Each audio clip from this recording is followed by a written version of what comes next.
నేను ప్రధానంగా 2 విషయాలు నమ్ముతానండి. మనం ఎవరైనా సరే ఎవరింటికి వెళ్ళినా పాజిటివ్ ఆలోచిస్తే అన్ని పాజిటివ్గా నెగిటివ్లు కూడా తెలుస్తాయి. చిత్రగుప్తుని దేవాలయం ఓల్డ్ సిటీలో కందికల్ గేట్ దగ్గర ఉంది. రెండో దేవాలయం లక్నోలో ఉంది. అందరూ తల్లి గర్భం నుంచి వస్తాం కాబట్టి కర్మను ఎవరో తప్పించుకునేదానికి అధికారం లేదు. మనం మాట్లాడుకున్నప్పుడు ఎక్కడైనా మన వాయిస్లో కానీ మన సబ్జెక్ట్లో మనం ఎక్కడ తీసుకున్న నిర్ణయాల్లో బ్రేక్ వచ్చిందంటే ఇది ఖచ్చితంగా జరగదని చెప్తాను. నేను ఇప్పుడు కూడా చెప్తున్నా అండి, చేతబడులు ఉన్నాయి. అది ఇంకోళ్ళ గొడవ. నేను వెళ్ళి చెప్పి అది తగలబెట్టి ఇచ్చాను, కాల్పిచ్చాను అనేటువంటి భావంతో నా మీద చేసినప్పుడు వాడు నాకు ఎలా ఉందో చూడటానికి మా ఇంటి దగ్గరికి వచ్చాడు. నాకు ఆ ప్రాంతం ఆ మనుషులను చూడంగానే ఒళ్ళు గగ్గురుపాటు కలిసి, స్వామి కారు దిగను, నేను వెళ్ళిపోతాను. ఆ అమ్మాయి మీద ప్రయోగం జరిగిందా ఇప్పుడు నాకేం చేస్తారో తెలియదు. ఎవరైనా నమ్మితేనే నేను చెప్పింది 100% జరిగింది. అందరూ మట్టిలోకి వెళ్ళవలసిన వాళ్ళే. ఇక్కడ ఎవరికి శాశ్వత నివాసం లేదు. శ్రీ సన్నిధి ప్రేక్షకులు నమస్కారం. మనం ఎందరో యోగులను, ఎందరో గురువులను, మరెందరో సాధకులను నిత్యం కలుస్తూనే ఉన్నాం. వారి నుంచి అద్భుతమైనటువంటి ఆత్మజ్ఞానాన్ని తీసుకుంటూనే ఉన్నాం.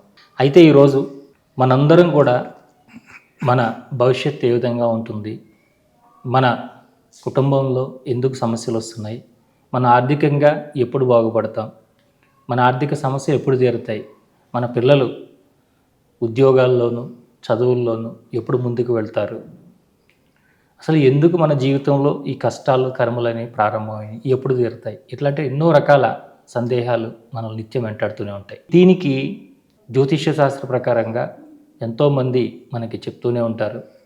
అయితే గురువుగారు కటకం వెంకట్రావు గారు వీరు ఇంతవరకు ఎక్కడా ఎవరూ చెప్పని విధంగా కేవలం మన పాదాలను చూసి దాని ద్వారా మన జీవితంలో గతంలో జరిగినవి, భవిష్యత్తులో జరగబోయే విషయాలను కూడా వారు ఎంతో స్పష్టంగా, వాటి నుంచి ఏ విధంగా రాబోయే కష్టాల నుంచి మనం ఏ విధంగా బయటపడాలి, ఏ విధంగా ఉపశమనం పొందాలి, ఎలాంటి రెమెడీలు తీసుకోవాలి అనే విషయాలన్నీ కూడా దాదాపు 40 సంవత్సరాలుగా ఇంకా పైన కూడా ఎందరో మహామహులకు వారు ఆస్థాన సలహాదారులుగా ఉంటూ వారికి రాచబాటలు వేసి ఈవేళ సంఘంలో వారంతా కూడా ఎంతో గొప్ప పేరు ప్రతిష్టలతో ఉన్నారు.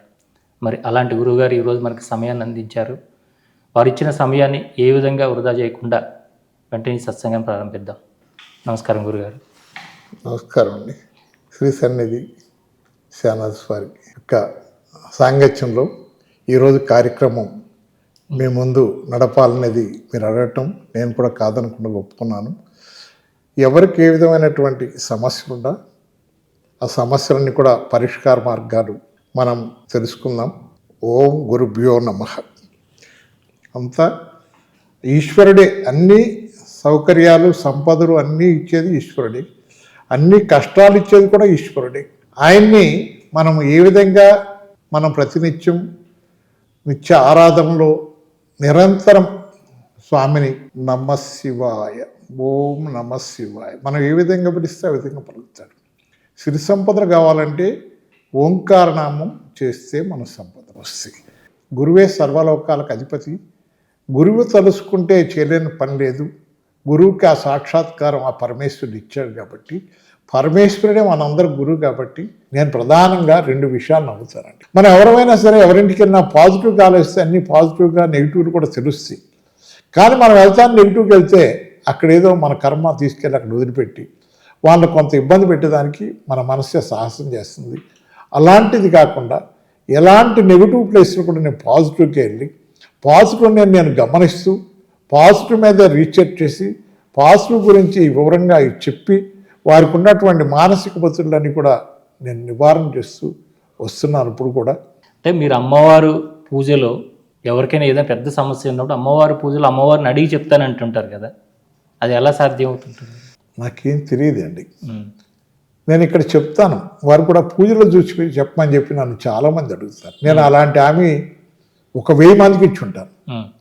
పూజలో చూసి చెప్పమన్నప్పుడు నా పూజ ఏమి తెలీదు, నేను బ్రాహ్మణ కాదు, నేను పద్మశాలి, కానీ ఎలా చేయించుకోవాలో ఆమె తెలుసు, ఆమె చేయించుకున్నాం, ఆ ప్రకారం చేస్తున్నాం. అయితే వాళ్ళ సమస్యకి పరిష్కారం కావాలని అమ్మ దగ్గర నేను చెప్తాను. నేను అక్కడ ఏం చెప్పాను ఇక్కడ అమ్మవారికి చేపిస్తాను. నాకు తెలియకుండా ఆ సెన్సస్ ఇచ్చేస్తుంది. అక్కడే నాకు సొల్యూషన్ దొరికింది. వారు వస్తారు, అమ్మా ఇది పరిస్థితి, నీ సమస్యకు మీ భార్యాభర్తలు 100% విడిపోయే కేసుని ఆ పరమేశ్వర దయతో ఆమె సొల్యూషన్ ఇచ్చింది. మీ ఇద్దరికి ఈ దోషాల వలన గొడవలు పడుతున్నారు, మీ ఇద్దరు తప్పు కాదు, మీ ఇద్దరు మంచివాడి. ఇన్ని కర్మదోషాలు ఉంటాయి, కొన్ని కర్మకు నివారణ ఉపాయాలు పూజ చేసుకోండి, పరిష్కారం చేసుకోండి. నా దగ్గర 1 గంట కూర్చుని మీ పరిష్కార మార్గాలు కూడా చెప్తాను, ఏం చేసుకుంటే మీ సమస్య సాల్వ్ అయ్యిందో చెప్తాను అని. నేను ఇప్పటికి ఎన్నో విడాకుల కేసులు, ఎన్నో భార్యాభర్త గొడవలు, ఒక కేసు అయితే చాలా విచిత్రమైనటువంటి కేసు, అది అమ్మ పరిష్కారం చేసింది. వాళ్ళు మరి చాలా ఆనందంగా ఉన్నారు. అంటే గురుగారు ఇప్పుడు మీరు పాదాలను చూసి చెప్తానంటున్నారు కదా, ఈ మామూలుగా ఊరికే మీకు తెలిసిన వాళ్ళు ఆల్రెడీ వాళ్ళ జాతకాల గురించి అవన్నీ మీకు తెలిసి కాబట్టి ఊరికే పాదాలు చూసి అలా చెప్తారా, లేదు మేము ఎవరో తెలియని వాళ్ళు తీసుకొచ్చి మీ ముందు పెడితే కూడా చెప్తారా? రోజు ఇప్పుడు కూడా తెలియని వాళ్ళు వస్తారు, తెలిసిన వాళ్ళకి చెప్పనండి. ఎందుకంటే ఆ స్టోరీ అంతా నాకు తెలుసు కదా. నేను అలా చెప్తే వాళ్ళు అంతా గురువు గారు కావాలని చెప్తున్నాడు అనేటువంటి నాకు తెలుసుకుని చెప్తున్నాను అనుకుంటారు. నేను తెలిసిన వాళ్ళకి ఇప్పుడు కూడా చెప్పను.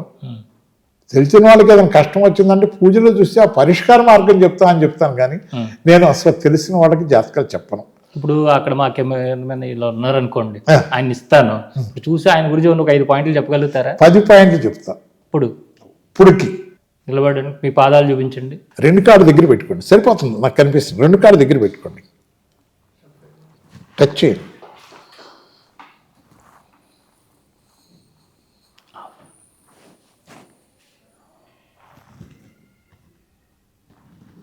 కూర్చోండి. ఆయన పాదాలు క్లియర్గా చెప్తాను. కనపడ్డాయి, మీకు అంతా చూశారు. ఆ రేఖల మీద ఆ గీతలు పిచ్చి గీతలాగా ఉంటాయండి. ఇవన్నీ అందరికి పిచ్చి గీతలే, నాకు కూడా పిచ్చి గీతలే.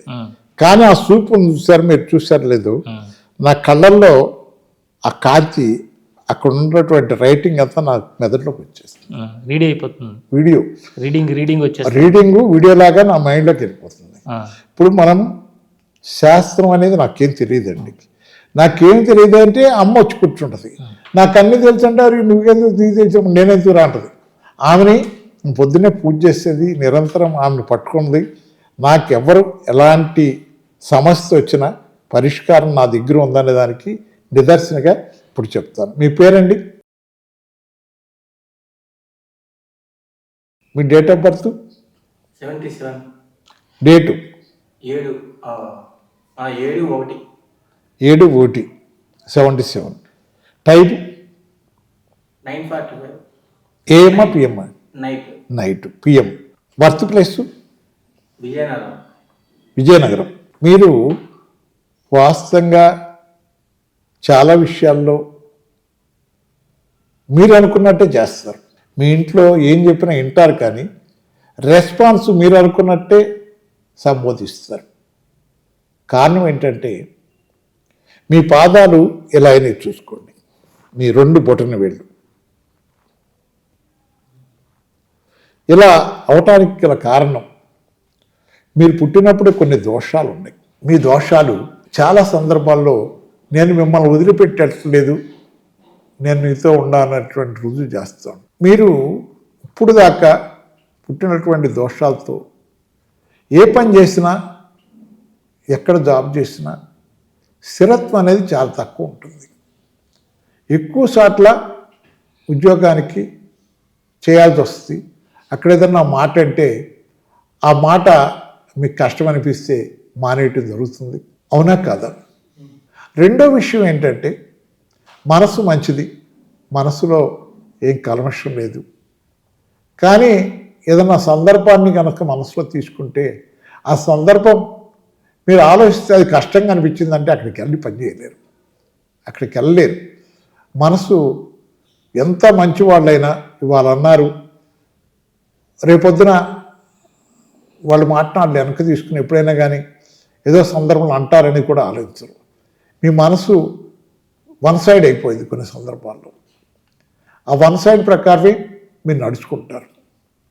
మూడో విషయం ఏంటంటే మీరు ఊహించుకున్నట్టు, మీరు అనుకున్నట్టు నడుచుకుంటారు. చిన్నప్పుడు తల్లిదండ్రుల విషయంలో కూడా మీరు అన్ని విషయాలు వినేవాళ్ళు, కానీ కొన్ని విషయాల్లో వాళ్ళకి సపోర్ట్ చేసేవాళ్ళు, కొన్ని విషయాల్లో వాళ్ళకి చెప్పేది వ్యతిరేకించేవాళ్ళు. ఇది నిజమా కాదా? ఇక 5వ విషయంలో 4వ విషయం ఇంకొక చిన్న పాయింట్ ఉంది, మీరు అర్థం కారు ఇంట్లో. 5వ విషయంలో ఏంటంటే డబ్బులు ఉంటే ఎక్కువ ఖర్చు పెడతారు, డబ్బులు లేకపోతే రూపాయలు లేకపోయినా కూడా రోజు గడుపుగలరు. డబ్బు అనేది ఎలా దాచుకోవాలో ఎలా పొదుపు చేయాలో మీకు తెలియదు. తెలియక కాదు, తెలుసు, కానీ అది మీ దగ్గర నిలబడదు. ఎంత వచ్చినా ఖర్చు అయింది. ఆ ఖర్చు అనేది మీరు పెట్టాలని పెట్టరు, కానీ అది ఆ డబ్బులు ఉన్నాయంటే ఖర్చు రెడీగా ఉండేది అయిపోతాయి అంతే. 6వ విషయం ఏంటంటే మీకు అనర్గళమైన తెలివితేటలు ఉన్నాయి, చాలా ఐడియాలు వస్తాయి, చాలామందికి మీరు మంచి సలహాలు ఇస్తారు, సున్నితమైనటువంటి మార్గాన్ని కూడా సూచిస్తారు. సలహాలు ఇస్తారు, సూచిస్తారు, ఎదురు వాళ్ళని గౌరవిస్తారు, రెస్పెక్టు, రెస్పాన్స్ అన్నీ ఉన్నాయి. కానీ మనసు చిన్న విషయానికే బరస్ట్ అయిపోయింది. ఆ బరస్టు మీ కంట్రోల్లో లేదు. 7వ విషయం, మీ ఇంట్లో వాస్తు దోషం ఉంది.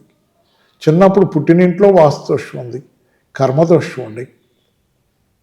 తర్వాత మీ పెద్దల నాటి పితృదోషాలు కొన్ని ఉన్నాయి మీ పాదాల మీద. ఇంకొక విషయం ఏంటంటే మీరు ఎవరికి అర్థం కాకుండా, అర్థమయ్యే విధానం కాకుండా చూస్తున్నాయి ఈ యొక్క దోషాలు, పితృదోషాలు.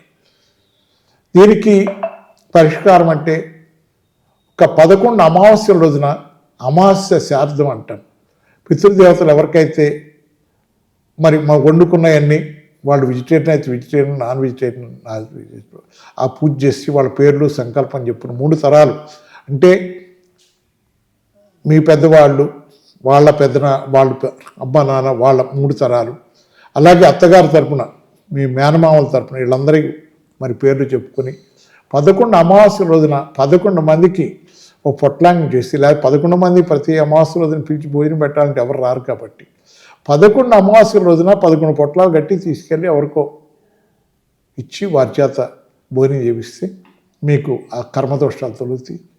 ఈ మానసిక ఒత్తిడి అనేది లేకుండా మీకు జరుగుతుంది. 8వ విషయం ఏంటంటే పని ఉంటే ఎంత పని అయినా చేస్తారండి. పనికి దొంగ లేదు, దొంగతనం లేదు, పని ఎట్లా తప్పించుకోవాలన్నటువంటి ఆలోచన లేదు, పని చేస్తారు. కానీ వాళ్ళు చెప్పేటువంటి లౌకిక విధానాన్ని బట్టి మీ మనసు ఏకగ్రమవుతుంది. వాళ్ళు లౌకికంగా చెప్తే ఎన్ని గంటలు లేట్ అయినా మీ పని చేసి వెళ్ళగలరు. వాళ్ళు చెప్పేదానిలో ఏదైనా ఆలోచన వేరుగా మీకు అర్థమైతే నాకేదో పని ఉందని చెప్పి అక్కడి నుంచి వెళ్ళిపోతారు. 9వ విషయం ఏంటంటే మనసు మంచిది. పొద్దున్నే ఇంట్లోంచి బయటకు వచ్చేప్పుడు ఈ వస్తువు ఇక్కడ ఉండకూడదు, ఈ వస్తువు చూసి ఇక్కడ ఎందుకు పెట్టాను దాని మీద కొంచెం మీరు తెలియకుండా ఒక్కసారి బరస్ట్ అయింది మీ మనసు. బరస్ట్ అయినప్పుడు ఆడవాళ్ళ మనసు ఎలా ఉంటుంది, వెన్న. వాళ్ళు ఎంతో హ్యాపీగా ఉన్నటువంటి ఆ మనస్తత్వం కూడా కలిగిన వాళ్ళు సెకండ్లో ఈయన పొద్దున్న బిగిన్ చేశాడని చెప్పి కొంచెం ఫీల్ అవుతారు. దానివల్ల మీకు ఆ రోజు మీకు అదృష్టం కలిసి రాదు. ఆ రోజు కొన్ని ఇబ్బందులు పడాలా. ఇంట్లోంచి టెన్షన్కి వచ్చినప్పుడు మనకి 7ంటికి వెళ్తానో, ఏంటి టిఫిన్ చేయలేదు, బాక్స్ తెచ్చుకోలేకపోతున్నామో, మనం బయటకు వెళ్తే మనకు 200 ఖర్చు మీ మనసులో ఉండిద్ది. ఆమె ఏదో 10 నిమిషాలు లేట్ అయింది ఉంటాడు కదా అనే భావన ఆమెకు ఉండేది. మీరు ఏదో ఒక మాట అన్నందువల్ల ఆ మనసు చిట్లించుకుని, మనసు చిన్నపుచ్చుకుని ఆమె బాధపడినప్పుడు ఆ బాధ అంతా మీకే వస్తుందండి. ఆ బాధ నుంచి మీరు బయటపడలేరు. దానివల్ల ఆ రోజు చాలా మానసికంగా ఇలాంటి మానసిక ఒత్తిళ్ళు రావాలండి ఎవరు కోరుకోరు. తెలియకుండా జరిగేటువంటి సంఘటన, ఆ క్షణం రెప్పపాట్లో జరిగేటువంటి సమస్యని మనం ఎవరు కూడా నిజంగా చెప్పాలంటే దూరదృష్టితో ఆలోచించము. అందుకని నేనేం చెప్తానంటే ప్రతి ఒక్కరికి రాత్రిపూట మీరు 7వ తారీఖు పుట్టారండి, మీ అదృష్ట సంఖ్య 7. 700 రూపాయలు కానీ 70 రూపాయలు కానీ మీ మిస్సేజ్ దగ్గర తీసుకోండి మీ అవసరాన్ని బట్టి. రాత్రి ఎంత మిగిలితే తీసుకెళ్ళి ఇచ్చేయండి. పొద్దున్నే నాకు 70 రూపాయలు 700 ఏదో అంకె నా 7 అదృష్ట సంఖ్య కాబట్టి 7 అంటే అట్ట కాదు, 4, 3 కూడా కలిపితే 7 అయింది, 2, 5 కలిపితే కూడా 7 అయింది, 1, 6 కలిపితే కూడా 7 అయింది. ఈ 7 అనే అంకెతో మీరు ఇంట్లోంచి డబ్బులు తీసుకుని మళ్ళీ రాత్రి ఏం మిగిలినా కూడా తీసుకెళ్ళి మేడంకి ఇచ్చేస్తే పొద్దున్నే ఆ డబ్బులు ఇచ్చి ఆమె దేవుడి దగ్గర ప్రసాదం పెట్టి మనం కూడా పొద్దున్నే నోరు మెదపకుండా ఆమె దగ్గర డబ్బులు తీసుకుని ప్రసాదం తీసుకుని ఆమె బాయ్ చెప్పొస్తే మీకు ఆ రోజు నుంచి ఎలా ఉండేదో చూడండి. మీరు ఉండారండి. మీరు ఎవరిని పట్టుకోవాలా? మీకు ఉన్నటువంటి సమస్య నివారణ కావాలంటే మీరు చిత్రగుప్తుని పట్టుకోవాలి. చిత్రగుప్తుని దేవాలయం ఓల్డ్ సిటీలో కందికల్ గేట్ దగ్గర ఉంది. రెండో దేవాలయం లక్నోలో ఉంది. చిత్రగుప్తుడి దేవాలయంలో బుధవారం మీరు 7 బుధవారాల కన్నా పూజ చేసుకుంటే మీకు దూకుడు తగ్గుతుంది, ఆర్థికంగా బలం కలుగుతుంది. చిత్రగుప్తుడి అష్టోత్తరం అక్కడికి వెళ్ళలేని వాళ్ళు ఇంట్లో కూర్చుని కూడా వినాయకుడు సరస్వతి దేవి ఆధీనంలో చిత్రగుప్తుడు ఉంటాడు, కేతు ఉంటాడు. అలాగే వినాయకుడికి మరి సరస్వతికి చిత్రగుప్తుడు అష్టోత్తరం చేసుకున్నా కూడా మీరు రోజు ప్రతినిత్యం మీకు 100% మీకు చెప్పినటువంటి దోషాలు నివారణ అయ్యి మీరు శీఘ్రమే అనుకూలమైనటువంటి పరిస్థితులు మీకు అందుబాటులోకి వస్తాయి. ఎవరు ఏ జాతకం కలిగినా అందరూ తల్లి గర్భం నుంచి వస్తాం కాబట్టి కర్మను ఎవరో తప్పించుకునేదానికి అధికారం లేదు. నాకు చాలామంది పాదాభివందనం చేసినప్పుడు నేను ఆ భూదేవికి నొక్కుతా, వారి సమస్యను ఆలోచించమ్మా, వారికి ఏం సమస్య ఉంది, నేనేం తీర్చలేను, నేను ఒక సామాన్యుడిని, నేను నీకు అప్పచెప్తున్నాను. ఎవరు ఏ సమస్య నా దగ్గర పెట్టినా నేను నీకు అప్పచెప్పి పరిష్కారం నిన్ను అడుగుతున్నాను. నువ్వు నాకు సపోర్ట్ చేసి వారి మనశ్శాంతి, వారి మనసు కుదురుపడేదానికి వారికి పూర్తి సపోర్ట్ చేస్తామని నేను నమ్మి నీ భూదేవిని తాగుతున్నానమ్మా అని చెప్పి భూదేవిని దాపి కళ్ళకు అద్దుకుంటే నాకు వాళ్ళ పని అవుతుందా కాదా అని నా సిగ్నల్స్. మనం పాజిటివ్గా మాట్లాడినప్పుడు మనం మాట్లాడే మాటలు ఎక్కడ బ్రేకులు లేకపోతే 100% అది పాజిటివ్గా జరిగిపోయిందని చెప్పచ్చు. మనం మాట్లాడుకున్నప్పుడు ఎక్కడైనా మన వాయిస్లో కానీ మన సబ్జెక్ట్లో మనం ఎక్కడ తీసుకున్న నిర్ణయాల్లో బ్రేక్ వచ్చిందంటే ఇది ఖచ్చితంగా జరగదని చెప్తాను నేను. కారణం నా గొప్పతనం ఏం లేదండి. మన ప్రతి ఒక్కరికి కూడా అమ్మ పూర్తి స్థాయిలో సపోర్ట్ చేసి నమ్మని వాళ్ళని కూడా ఆమె దూరం చేసుకోవాలని అనుకోదు. ఆమె ఎన్నో పరీక్షలు పెట్టింది, నమ్మేదానికి మరి వీళ్ళు నా దారికి వస్తారని ఆమె ఎంతో ఎదురు చూస్తుంది. వాళ్ళ కర్మ అన్నప్పుడు ఆమె దారిలోకి వెళ్ళలేరు. అది ఆమె తప్పు కాదు. ఈ చెడు ప్రయోగాలు, చేతబడులు ఇవన్నీ అంటుంటారు కదా, మరి మీరు ఎన్నో చోట్లకి ఎన్నో ప్రదేశాలకు వెళ్తుంటుంటారు, ఎంతోమందిని చూస్తుంటారు. వాళ్ళ మీద ప్రయోగాలు జరిగినాయి, లేదా ఈ స్థలంలో ప్రయోగం చేశారు, వీళ్ళ మీద చేతబడి చేశారు, అది చేసిన వాళ్ళు మళ్ళీ మీ మీద చేయడము, లేదా అట్లా గమనించి మీరు తీయడం అలాంటివన్నీ జరిగినాయండి ఎప్పుడన్నా? నాకే జరిగింది ప్రత్యేకంగా. నేను ఇక్కడి నుంచి వైజాగ్ ఫ్యాక్టరీకి వెళ్ళాను, కెమికల్ ఫ్యాక్టరీ. కారు ఫ్యాక్టరీకి వెళ్ళిన తర్వాత దిగి ఆఫీసులోకి వెళ్తాం. ఫస్ట్ ఆఫీసులోకి వెళ్ళిన తర్వాత ఫ్యాక్టరీ అంతా చూడటానికి వెళ్తాం.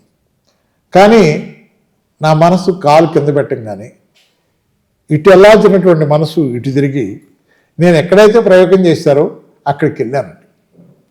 అక్కడికి వెళ్ళి బాబు ఇక్కడ ఏరే ప్రయోగం జరిగింది, ఇది నేను చూశాను కాబట్టి నాకు ఎఫెక్ట్ పడింది, ఇదంతా మొత్తం పోజేసి ఆకంతా ఊడ్చేసి శుభ్రంగా కాల్ చేయండి అని చెప్పారండి. ఆ ఫ్యాక్టరీలో ఆ ప్రయోగం చేసిన వాడు ఆ ఫ్యాక్టరీలో మేజర్ పోస్ట్లో ఉన్నాడు, వాడే అక్కడ జిఎం.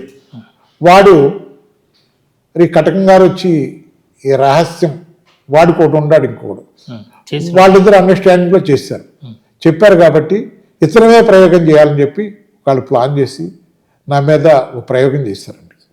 ప్రయోగం చేస్తే నేను అమ్మవారు దీనిలో ఉంటాను కాబట్టి నాకేమీ జరగల. కానీ ఒకరోజు తెలియకుండా నా ధ్యానంలో ఎవరైతే నా మీద ప్రయోగం చేశారో వాడి రూపం, ప్రయోగం చేసిన విధానం అంతా కూడా నా కళ్ళల్లో బోధపడింది. అది ఇంకోటి గొడవ, నేను వెళ్ళి చెప్పి అది తగలబెట్టి ఇచ్చాను, కాల్పిచ్చాను అనేటువంటి భావంతో నా మీద చేసినప్పుడు వాడు నాకు ఎలా ఉందో చూడటానికి మా ఇంటి దగ్గరికి వచ్చాడు. నేను ఆ టైంలో చూశాను, ఏదో పలకరించాను. నాకు అంత స్టోరీ తెలుసు కాబట్టి నేనేమో మనం ఇంకా శత్రువుగా చూడకూడదు, మన వల్ల దోషం లేకుండా ఉండాలి నేను అనుకున్నాను. నాకు అర్థమైంది ఏంటంటే పరమేశ్వరుడు ఒకసారి కాలభైరవుని పట్టుకున్నాడు. కాలభైరవుని నేను నిరంతరం పట్టుకుంటే ఎవరో వచ్చి, స్వామి ఎవరో నాకు తెలియదు, వచ్చి స్వామి మీ మీద ప్రయోగం జరిగింది, మీకు తెలుసు, నేను మీ కర్మను తీస్తాను అని చెప్పాడు. మీది ఉన్నదాన్ని నేను తీసుకెళ్ళిపోతాను. అంత పుణ్యాత్తునంటే ఆ కాలభైరుడే నా కోసం పంపించాడు అనుకున్నాను. ఆ కాలభైరుడు దయానుగ్రహంతో ఆ కర్మను ఆయన తీసుకెళ్ళాడు. పరమేశ్వరుడే పంపించాడు. ఆయన వీరభద్రుడు స్వామి రూపంలో నాకు వచ్చి తీసుకెళ్ళాడు. నేను ఇప్పుడు కూడా చెప్తున్నా అండి, చేతబడులు ఉన్నాయి. మనము చేతబడి అంటే చాలామంది ఇవాళ ఆడపిల్ల సున్నీలు కట్ చేసి ఆ పిల్ల మీద ప్రయోగం చేసి ప్రేమ కోసం ప్రేమ ఫీల్డ్ రైతు చాలామంది ఆడపిల్ల మీద కూడా ప్రయోగాలు జరుగుతున్నాయి. మా దగ్గర అలాంటి కేసులు కూడా వచ్చినాయి.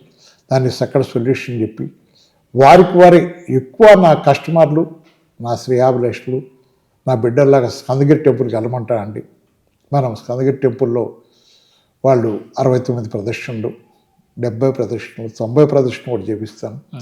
అక్కడ హోమం చేపిస్తాం, అభిషేకం. దీంతో 9 సార్లు చేపిస్తే వాళ్ళ సమస్య కొంత మనశ్శాంతి అవుతుంది. ఆ పిల్లలు కూడా ఎక్కడ తప్పబడ్డాము, వీడితో చదువుగా ఉన్నందువల్లనే కదా నాకు ఇలా జరిగిందని చెప్పి నేను చెప్తానమ్మా, నీ సున్ని కట్ చేశారు చెప్తాను, ఏదంటే అది చెప్తాను. అలా ఎన్నో రకాలుగా నేను ఇప్పుడు కూడా సర్వీస్ ఇస్తున్నాను. నా దగ్గర ఒక పోలీస్ ఆఫీసర్, ఒక సిఐ, ఆ ఏరియా అంతా కూడా భూతాలు దెయ్యాలతోనే ఉంటాయి. వాళ్ళంతా చేతపడి చేస్తారు. నన్ను వాస్తు చూడాలని ఓ సిఐ గారు తీసుకెళ్ళాడు. నాకు ఆ ప్రాంతం, ఆ మనుషులను చూడంగానే ఒళ్ళు గగ్గురుపాటు కలిసి, స్వామి కారు దిగను, నేను వెళ్ళిపోతాను. కాదండి, మీరు ఇక్కడికి వచ్చి మా ఇంటికి వచ్చారు, మా అమ్మాయిని గొలుసులు పెట్టి కట్టేసి ఉన్నాం, ఆ అమ్మాయి మీద ప్రయోగం జరిగిందా, ఇప్పుడు నాకేం చేస్తారో తెలియదు అని చెప్పి నేను చెప్పినా కూడా వాళ్ళు మొండేస్తే నేను అమ్మవారిని ప్రార్థన చేసి, అమ్మవారు ఒంటి మీదకి వచ్చిన తర్వాత నేను వెళ్ళి అమ్మాయిని నా దగ్గర తీసుకురండి, ఇల్లు ఏమి వాస్తు చేయొద్దు, ఎంబేయండి, ముందు ఖాళీ చేయండి, ఈ అమ్మాయిని బాగు చేస్తా అని చెప్పాను. ఆ అమ్మాయిని నేనేం పెద్దగా చేసింది లేదు, తీసుకొచ్చారు. తీసుకొస్తే ఆ అమ్మాయిని ఒక పావు గంట అయిన తర్వాత, అమ్మ నేను చెప్పేది వింటామంటే, వింటాను స్వామి, నాకేదో ఇక్కడ ఒక రిలీఫ్ వచ్చింది అంటే ఆ గొలుసులు తెప్పించానండి. ఆ గొలుసులు తెప్పించిన తర్వాత అమ్మాయి నేను చెప్పినట్టుంది.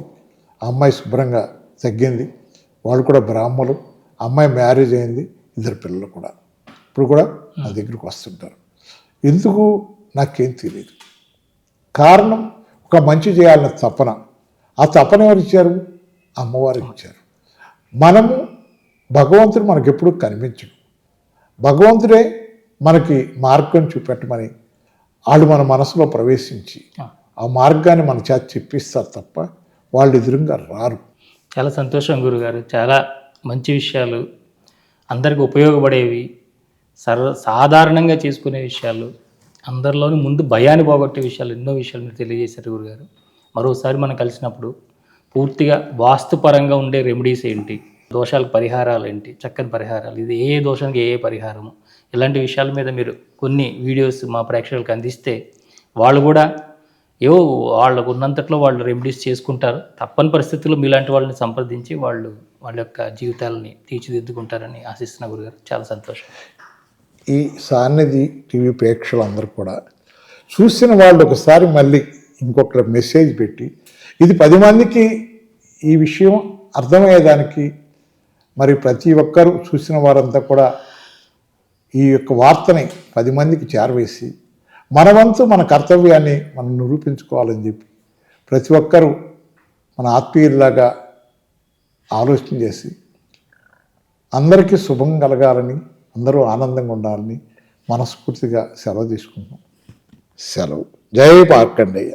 ఇంతవరకు అమ్మవారు ప్రసాదించినటువంటి దివ్య నేత్రంతో వచ్చిన వారి యొక్క పాదాలను చూసి వారికి భవిష్యత్తు ఏ విధంగా ఉండబోతుంది, అలాగే వారి జీవితంలో ఎలాంటి ఒడిదుడుకులు ఎదుర్కోబోతున్నారు, వాటి నుంచి ఏ విధంగా బయటపడాలి, ఇలాంటి ఎన్నో విషయాలు కేవలం అమ్మవారి ఉపాసన ద్వారా, దైవం ఇచ్చే సందేశాల ద్వారా ఎంతోమందికి మార్గదర్శకత్వం చేస్తున్నారు కటక వెంకట్రావు గారు.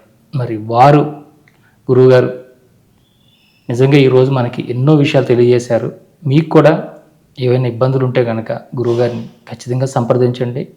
అందరికీ వారి ఇక్కడ అందుబాటులో ఉన్నప్పుడు ఖచ్చితంగా సమయం ఇస్తారు కాబట్టి ఆ సమయాన్ని మీరు అందరూ సద్వినియోగం చేసుకుంటారని కోరుకుంటూ మరొక ఇంటర్వ్యూలు మళ్ళీ కలుసుకుందాం. అంతవరకు చూస్తూనండి శ్రీ సన్నిధి టీవీ. నమస్కారం.